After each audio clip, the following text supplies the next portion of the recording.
Hey guys, it's Matt here, and today I'm bringing you another episode of Matt Rants. And before we actually talk about the topic in the video today, I want to mention a few things. So first of all, this video will be shorter than some of our other Matt Rants that we've done recently. The reason why is because we actually have the season finale of Those Guys Play Season 4 coming out on this channel. Should be a little bit later after this video, so definitely check that out as well. And yeah, let's just jump right into the topic. So this is a topic that I've wanted to talk about for a while because of how stupid it was. And I mean monumentally stupid. I cannot believe that a company actually did this in 2018, but let's actually talk about it. So as you guys can tell from the thumbnail and the title of the video, the question is, as we usually ask questions during these Matt Rants, the question is, should Bethesda be able to do this? Now, what is this? Maybe you didn't hear the story. Well, let's break it down for you guys right now. So Ryan Hupp from Philadelphia was recently trying to sell The Evil Within 2 for the PS4. I haven't played it myself. I've heard mixed reviews. I really wanted to play the first one. I wanted to pick it up. I don't know about now. Well, I don't know. I want to pick it up from maybe some third-party sellers for cheap. Maybe I can't. We'll get into the nitty-gritty now.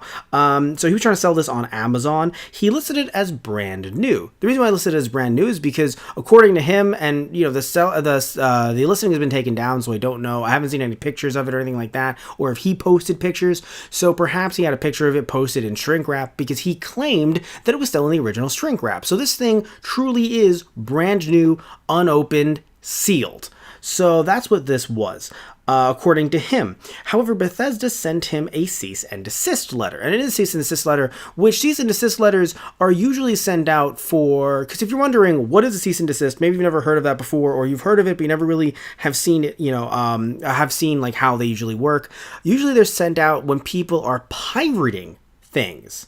So when you have a situation where, let's say, an animation licensing company, or like an anime licensing company like Funimation or a bunch of others, there are others, but like Funimation is the first one that kind of comes to mind for me. So when you have like Funimation releasing a show, and let's say something like Dragon Ball Super in the US, and they see that there's fan subbers releasing Dragon Ball Super subbed before they actually had it, Funimation, when they license it, and when they see that they can put it on Crunchyroll and Verve and a bunch of other streaming services, that's when they look at the fan subbers and they send them cease and desists, because they're like, hey guys, stop this, there's a legal alternative, stop. This also happens with video games as well, like with the Nintendo sending cease and desist letters to oh god, what was it? I know there were different ROM sites, but there wasn't Emu or Emu Paradise. Those didn't get, or ISO Zone. Those didn't get the cease and desist. It was Love ROMs, I think, and another site that I cannot remember. They got the letters that were like, "Hey, you." Actually, it wasn't even just cease and desist. It was actually "We're going to sue you." So that's what that was. But still, they could have also sent cease and desist, and maybe they didn't, desist. But still, companies do that because they want you to stop whatever illegal activity you're doing, because they own the copyrights to whatever it is that you're illegally, shelling out, or just, putting up for download on the internet. That's what it usually is about. That's what I've usually seen it in reference to. So in this case, when you see a guy getting a cease and desist letter, you think, come on, man. Come on, Ryan. Why are you selling bootleg, burned copies of The Evil Within 2 from your house? That's what the first thought is, because it's like, well, this is clearly something illegal, or, he put it online, he cracked the DRM, he put it online or something like that, and you would think, oh, well, that's illegal, and Bethesda's going to take action if you're illegally distributing their content. No. That's not why at all, actually. So when you look at the article in the description box down below, I'll be reading from it and quoting it right now, it was actually a lot dumber than you'd think. So one thing I want to note before I get into the content of the letter that was sent in the article down below, I do want to mention that we only know about this one story. So I would also like to say this, that even though it is stupid, it is one isolated incident. It does not seem like this is there's going to be a rash of these happening anytime soon, although they could be, and maybe other people have not come forward. So the reason why Bethesda did this is because, and this is in the article, so this is actually in the letter that was sent to Ryan Hupp, it is because Hupp is not an authorized reseller. Oh my god. Why is this man not in federal? You know what? No. Not even let's just throw him in Guantanamo. We really should. We have to get this guy off the streets. I mean, this is just, frankly, a disgrace to everything that this nation holds dear, which is capitalism. No, funnily enough, this would actually be pro-capitalism. So that's another funny thing, too, to think about. But no, apparently Hup is not an authorized reseller, and therefore it was considered, quote-unquote, unlawful. I'm sorry, Ryan Hupp, but you are clearly a piece of human garbage. That is sarcasm, by the way, for some of you that might not be able to parse that. I just cannot... I really can't fucking believe that this happened. I'm seriously looking at this, and it's just the fact that because he wrote the word new, and, it was considered false advertising, quote unquote. So Hup did, like I mentioned earlier, did take down the listing. However, he understandably replied with nuh-uh. Legally, he actually replied with he talked about the first sale doctrine, which does exist. If you guys don't know, that's how we're actually able to resell our DVDs, movies, music, all that stuff, books as well. Anything that we're able to resell that due to the first sale doctrine. That's why we don't need to talk to Nintendo and a bunch of other companies to sell their older products. And that's kind of what he said. He was like, hey, but first sale doctrine exists, because this is Bethesda's legal team, contacting him, not Bethesda themselves, but specifically the legal team. And so he's trying to be like, hey, this exists. And they said, actually, we would like to tell you that the first sale doctrine does not protect selling a new game, quote unquote. So what that means is that I can sell my copy of Pokemon Yellow just fine, but if I had a sealed copy, according to Bethesda, Nintendo can just bust down my door and be like, hey, paisano, no, none of that the shit. Apparently they can fucking do that. Okay. I just think that it is just something that I keep on looking at this article, I keep on looking at this story, and I just can't believe that this actually happened. Like, I truly am flabbergasted.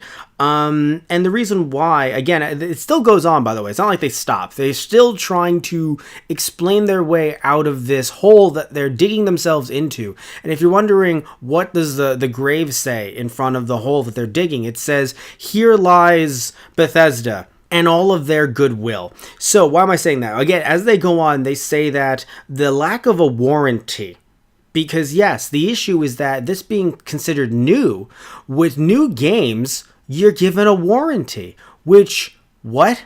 I know you're given the option, but I don't know people that go with the warranty. I'm not saying that people don't. In fact, it's funny. I have a cousin who consistently breaks shit, so they do go with the warranty for him when they get when he gets new games. He even admits, he's like, yeah, we're gonna get the warranty. And I'm like, okay, good. At least you know that you break shit and that you're literally tripping over he would trip over his hands while he's walking. And he doesn't have long arms. Anyway, when it comes to this, oh my god. So yeah, it still goes on that the fact that it is materially different from genuine products, and that they are, in other words, they are not sold through quote unquote official channels or official resellers. So it's as if Bethesda needs to keep tabs on this dude for some reason. That's really confusing, because here's the thing, right? So when it comes to piracy, I understand if someone says, hey, a company says, hey, if you do not remove this from your website or whatever, we will sue you. Okay, that makes sense. But I think the thing that's really confusing when looking at the letter is how Bethesda jumps between, oh, the issue is the fact that you listed the game as brand new, unless maybe he listed most or all of his games as brand new.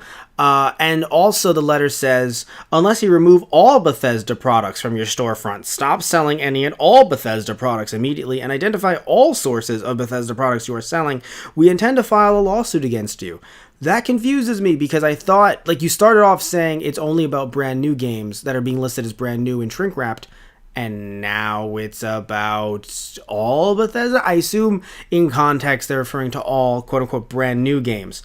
And also that the lawsuit would seek disgorgement of profits, compensatory damages, attorney's fees, and investigative and other costs.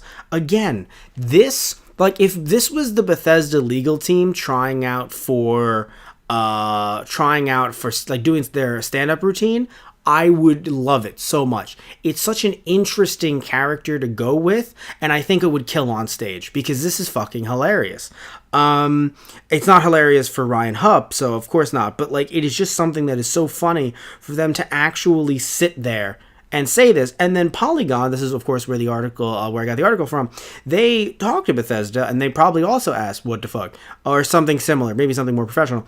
And Bethesda offered this statement that I am about to read. We do not allow non-authorized sellers to represent what we sell as new because we can't verify that the game hasn't been opened and repackaged. This is how we help protect buyers from fraud and ensure our customers always receive authentic new product with all enclosed materials and warranty intact.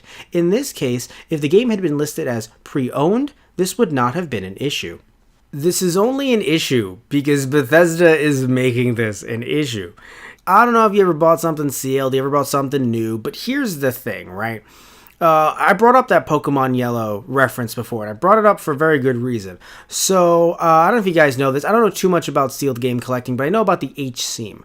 And you have to look for the H-seam, which is a specific type of seam, the way it was factory sealed, versus someone who's trying to reseal it. Even if they do a great job and aren't just using like saran wrap, still there are differences in how a game will be sealed factory compared to resealing. And of course, when you're buying something factory sealed, you know, if you're paying freaking God knows how much to try to buy Pokemon Yellow factory sealed, never opened from, you know, freaking 20 years ago or so, yeah, of course you're going to be paying top dollar for it because you don't want it to be a reseal, you don't want it to be a fake in that way. Everything could actually, funnily enough, can still be in the box, even if it was a reseal, but still you're paying for that authenticity. Do I do that? Hell no. Hell freaking no. But some people do out there, and cool, more power to you. But here's the thing. If no one out there who's going to collect sealed games, even though, yes, I know this one is brand new, but still, hear me out, who collects sealed games, is going to buy that game sealed, feel that there's nothing inside it, like kind of do a little shaky shake just to make sure maybe there's something in there, see that there's no, or fear, or rather hear that there's nothing in there, and go, God damn it, I can't believe Nintendo did this. No, if you're dropping thousands of dollars on a sealed game, you're not going to assume that Nintendo fucked you over. I mean, come on, guys, come on. So in this case, if someone buys a game from Amazon and they get screwed over, you know who gets flack for that? Not Bethesda. Amazon. Like, it is so dumb. This isn't like someone, because I gotta be real here, guys. If someone was, like, if Bethesda had their own storefront where you could sell new copies and used copies of their games, then I would understand, not just because, of course, it's Bethesda storefront, they're allowed to do what they want, but I would understand why you would have them being like, hey, don't do this. This is through us. This is coming back to bite us in the ass. But who in the fuck? I mean, come on. I mean, really, maybe a grandma somewhere or a grandpa somewhere. But who would buy a game from Amazon? Any game, doesn't matter what the game is, doesn't matter how new it is, how old it is, doesn't matter. Sealed copy of that game and go, damn it, it was the original company that screwed me over. They don't even think about the developers. Sorry to hear that. If you're trying to protect the casual consumer that doesn't think about things too deeply, they're still going to think it was an Amazon issue. They're not going to think it was a Bethesda issue. So they're going to go to Amazon, or rather call up Amazon and go, this guy screwed me over.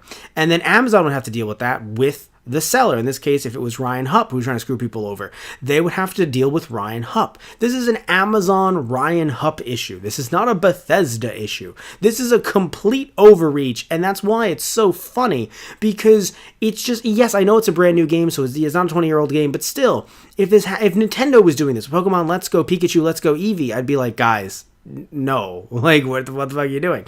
Like, you're allowed to sell shrink-wrapped games. You're allowed to sell them, and you're allowed to sell them as brand new. I'm sorry. This is so silly that they're actually trying to get some legal precedent here, as if just because something is sealed, that means that, you know, oh, it doesn't have a warranty attached to it. And also, more importantly, does that mean now that Bethesda, and I don't want to do a slippery slope argument here, but I'm just genuinely curious, does that mean that Bethesda is going to go after retro game stores that occasionally sell new stock? Oh, they can't list it as new. It can be in shrink wrap, perhaps, but it can't be listed as new. It's just so silly. Like, frankly, if I was Hup, and I know he doesn't want to get into legal trouble, but I think I would be so enraged by this story if I was Hup that I would, I know you can post videos in, like, when you go to a page for a product, you can see videos underneath it. I don't know if you can do that per listing. Like, if you list your item, you can put a video next to it along with the picture or something. I would post it. I would post a video. I would list the item. I would remove it first because Bethesda said to remove it. I would remove it. I would comply. I would then relist it as used but recent, like just removed from shrink wrap. And I would literally have the video be of me removing it from the shrink wrap. And it would have that little camera date where it would show the exact date and time when it was removed, like a timestamp. That's the word I was looking for. It'd have a timestamp on it as well, because that is how petty and infuriated I would be if I was trying to sell their products just so that I can get money to actually buy more of their products, and they told me, no, we're going to come after you for reselling our products. Now, I know the exact issue is that it was listed as brand new and not used. If it was listed as used, they wouldn't come after me or any other person if it was listed as used. But still, sometimes people buy something, they forget about it, they don't like to use it the way they wanted to use it, and they go, you know what, let me get this out of my collection. Now, all of a sudden, you can't do that. You have to rip open the game because, it's just so infuriating. Bethesda has no part in this. The second the game has been sold, obviously, by the way, of course, Bethesda has a part in it if he was using their copyright or, there's DRM involved or something like that. But this isn't about cracking any of that. The second that it is so, I don't know, it's just it would be crazy as if I bought something from Retro Game Store and I wanted to resell it on eBay, and then the Retro Game Store was like, I'm sorry, you can't do that. And I'm like, what? Well, even though you bought it from us, even after buying it from us, we still have a stake in this. It's like, no, you don't. You don't have a stake in this. You have all the copyright stuff. You have all the TM stuff, everything that's trademarked. You have all that. But you don't actually have a right, unless, of course, it's being sold broken in half, perhaps. But even then, someone can buy half of a used copy of Evil Within 2. It can be snapped in half. You can sell it to 2 different people across the world. If they want to buy that for some odd reason, they can. You can sell, no one's getting hurt from this. And if they are, they're getting, quote unquote, they're not getting physically harmed is what I mean. Yes, they can get screwed over. But again, that's an Amazon issue. That's a Ryan Hupp issue. It doesn't have anything to do with Bethesda. And frankly, I am wondering how Amazon and other retailers are going to retaliate, because guess what? Ryan Hupp, he didn't make up the brand new tab on Amazon. It exists there.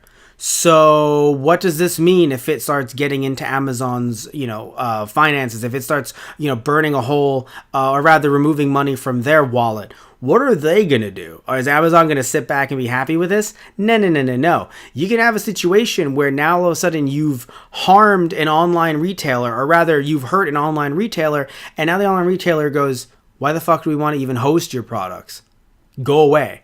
And guess what? Here's a funny thing. Why would Bethesda be wary to do this? Why should they have not potentially done this to incur the wrath of Amazon? Despite some issues that I might have with Amazon here and there. By the way, I would also like to mention that we have Amazon affiliate links to Evil Within 2 if you want to buy it. But besides that, I do have some issues with Amazon and how, a bunch of mom and pop stores will close and Amazon will reign supreme. But here's the issue, right?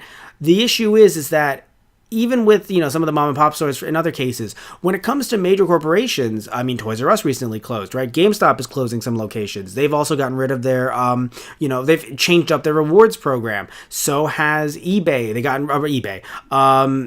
Best Buy. They've removed their gaming rewards program from their, from all their different rewards tiers that they have. So they removed that.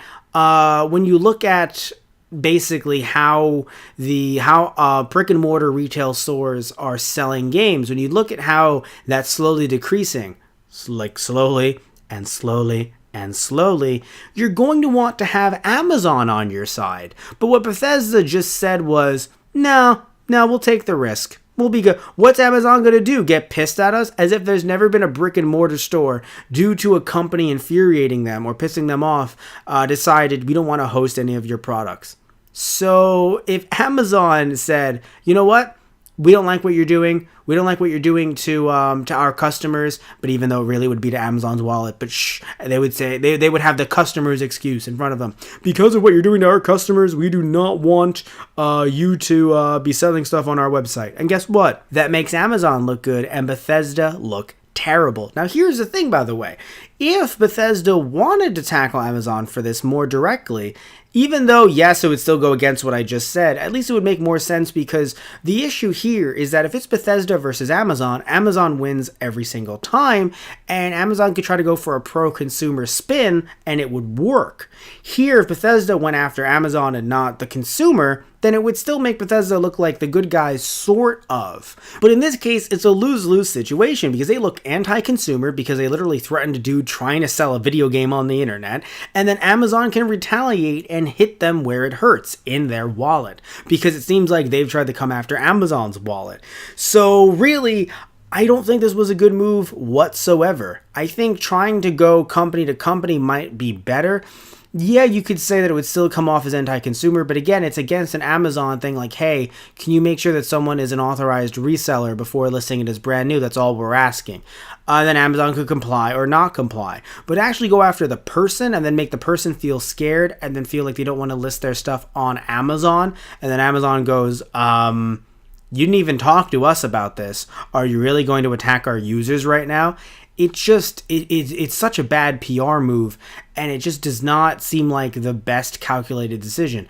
It's funny. A lot of companies, I feel like they have to make certain decisions, and yes, of course, there has to be a lot of calculations. They have to look at it like, oh, we might get some bad PR, but it might not be as bad if, and they go through a bunch of different scenarios. But here's the thing. In 2018, if there's an issue that, sending, even if they sent the letter, like a letter, not an email. It seems like from the article they sent a physical letter. Still doesn't mean that Ryan can't put it on the internet. Still doesn't mean that this can't become a story. So this was such a poor calculation, in my opinion, because really, they should have just stepped back.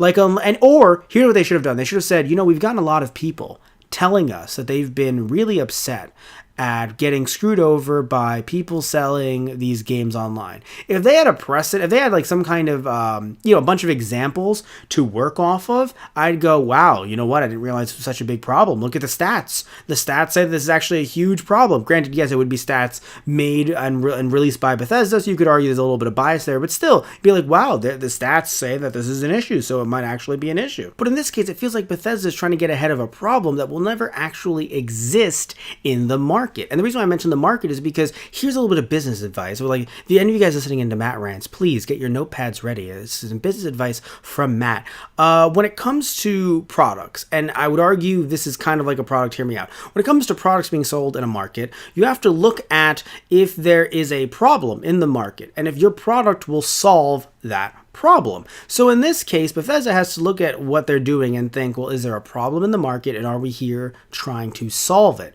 And frankly, that's just not the case. There is no problem to solve. They have created the problem. They've created it because as far as we know, no one has ever said or has said in massive droves, how dare you, Bethesda? I bought this game off of eBay. I bought this game off of Amazon or some other third-party seller that wasn't quote-unquote authorized, and it was listed as sealed, and it came and it wasn't sealed, and there was gum all over it, and it was actually a Nintendo 64 cartridge. It was just terrible. Not all the N64 games are terrible, but it's not what you bought.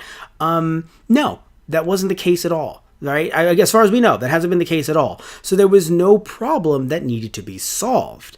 And that is is one of the bigger issues here. Not only them taking, potentially having to go up against Amazon and them being so anti-consumer, those are problems, no doubt about it. But one of the bigger problems as well is that there was no problem that needed to have a solution to it. They created a problem with what they were trying to do.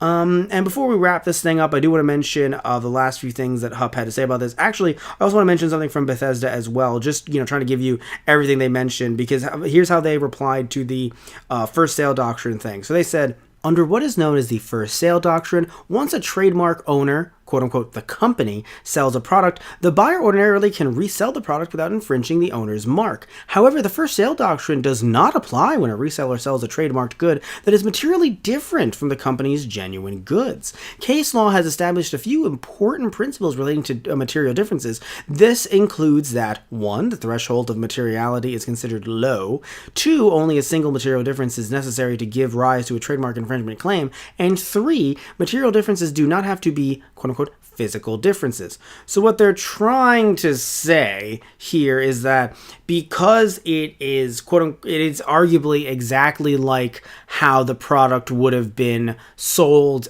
from retail, there is no difference than as if it was a retail product, and it's not under the first doctrine law, because first doctrine is about, there has to be some kind of difference, like, oh, it's, it's out of the shrink wrap, it's a little scuffed up, it's, it's been used, it's clearly been used, versus something looking immaculate, which is just so silly, because it's like, if you're worried about things looking, like, this is video games. This is video games. Not every game is going to look, is going to look roughed up. In some cases, you can have, so it's like saying, before you sell your stuff, Bethesda, you have to throw it down the stairs. You can't just sell good-looking Bethesda stuff. Have you sat on your game disc? If you have not, Bethesda might have some problems.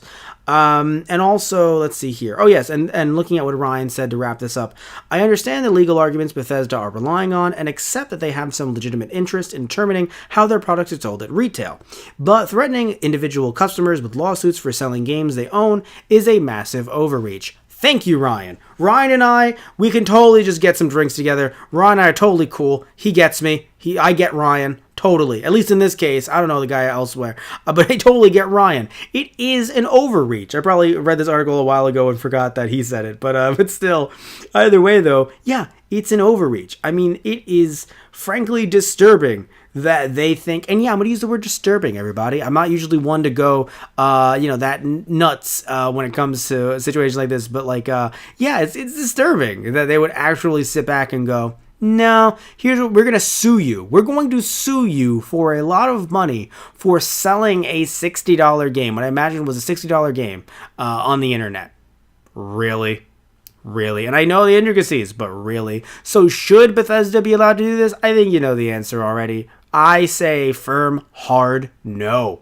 No. They should not be allowed to do this.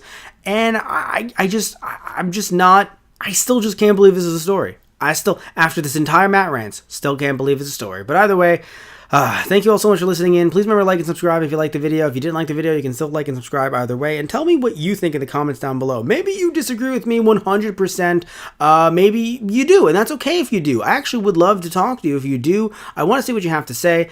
I know that it's a Bethesda product. I know that it's theirs. But in my opinion, once it's, sold and once it's out of their hands, other than the obvious stuff that they own, it's not theirs anymore. And that's just my take on it. Maybe you disagree. Please comment down below. Tell me what you think. Would love to hear it, regardless of which way you go. Would love to hear it. And thank you guys so much for listening and /watching to another episode of Matt Rants. And yeah, see you next time with another Matt Rants. And tune in later today for another episode, the season finale of Those Guys Play Season 4. All right, guys. So take care and see ya.